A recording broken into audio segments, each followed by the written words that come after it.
សៀមរាបមិនមែនមានតែប្រាសាទមានសិប្បកម្មខ្មែរកម្រិតលុចសេរីដែលកំពុងទទួលបានការចាប់អារម្មណ៍ពីភ្ញៀវអន្តរជាតិនៅក្នុងពិភពផលិតផលក្រៅស្រុកហូរចូលយ៉ាងគំហុកស្នាដៃសិប្បកម្មខ្មែរដែលបង្កើតឡើងពីធម្មជាតិ 100% និងធ្វើដោយដៃយ៉ាងល្អប្រណិតនៅតែបន្តបញ្ចេញពន្លឺរបស់ខ្លួនដូចជាគ្រាប់ពេជ្រលាក់ខ្លួននៅក្នុងដីអីចឹងបន្ទាប់ពីវិបត្តិ COVID-19 សង្កេតឃើញថាផលិតផលនៅក្នុងស្រុកបានវិលត្រឡប់មកយ៉ាងខ្លាំងជាពិសេសសិប្បកម្មបែប eco-friendly ដែលទទួលបានការចាប់អារម្មណ៍យ៉ាងខ្លាំងពីភ្ញៀវបរទេសក្នុងនោះមានសិប្បកម្ម4លេចធ្លោដែលកំពុងក្លាយជាមកវិសិត brand នៅខេត្តសៀមរាប1 Clay Khal Cambodia Clay Khal Cambodia នាំភក់ធម្មជាតិបំលែងទៅជាគ្រឿងអលង្ការដែលមានពន្លឺភ្លឺរលោងស្រស់ស្អាតនិងទាក់ភ្នែកយ៉ាងខ្លាំងសិប្បកម្មនេះមានទីតាំងនៅខេត្តសៀមរាបនិងមានហាងដល់ទៅ3ថ្មីត្បិតតែម្ចាស់ជាជនជាតិអូស្ត្រាលីផលិតផលសុទ្ធសឹងជាវ័យក្មេងជនជាតិខ្មែរជាអ្នកផលិតរចនាម៉ូដបានបំផុសគំនិតពីជីវិតជុំវិញលេខបញ្ចូលក្បាច់អង្គរវត្ត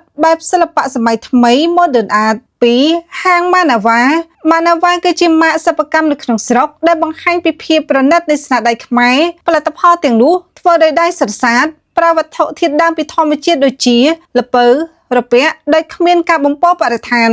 ក្រោមចក្ខុវិស័យរបស់កញ្ញាកាឡៃច័ន្ទជនជាតិហូឡុងនិងលោកថោបារាំងជនជាតិខ្មែរហាងមួយនេះមិនត្រឹមតែបង្កើតផលិតផលទាន់សម័យប៉ុណ្ណោះទេថែមទាំងជួយលើកកម្ពស់ជីវភាពស្ត្រីនៅតាមភូមិជនបទនៃខេត្តសៀមរាបផងដែរ3 Manata Lotto Lifestyle ដែលហាងមួយនេះបំលែងសរសៃដើមឈូកទៅជាក្រណាត់មានគុណភាពខ្ពស់និងតម្លៃដ៏អស្ចារ្យថ្មីត្បិតតែមានទីតាំងនៅខេត្តសៀមរាបប៉ុន្តែហាងមួយនេះបានក្លាយជាម៉ាកល្បីលើឆាកអន្តរជាតិជាក់ស្ដែងនៅឆ្នាំ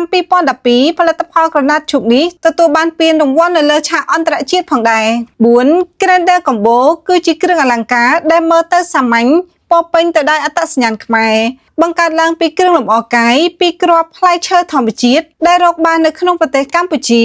សិប្បកម្មនេះបង្កើតឡើងដោយលោកស្រីសំរ៉ានីនៅខេត្តសៀមរាបដោយប្រើគ្រាប់ផ្លែឈើជាង20ប្រភេទដើម្បីបង្កើតជាក្រវិលខ្សែកខ្សែដៃនិងចិញ្ចៀនគណៈពិសេសពណ៌ធម្មជាតិ 100% គ្មានជ្រលក់ពណ៌ម៉ូដទាន់សម័យសមស្របគ្រប់ស្ទីលទាន់សម័យទាំងនៅក្នុងស្រុកនិងនៅក្រៅស្រុកផងដែរមកសៀមរាបមិនត្រឹមតែបានទស្សនាប្រាសាទប៉ុណ្ណោះទេប៉ុន្តែត្រូវមកស្គាល់ស្នាដៃខ្មែរទិញមួយគាំទ្រមួយទិញមួយស្មើនឹងគាំទ្រស្ត្រីខ្មែរពាក់មួយស្មើនឹងគាំទ្រវប្បធម៌ខ្មែរ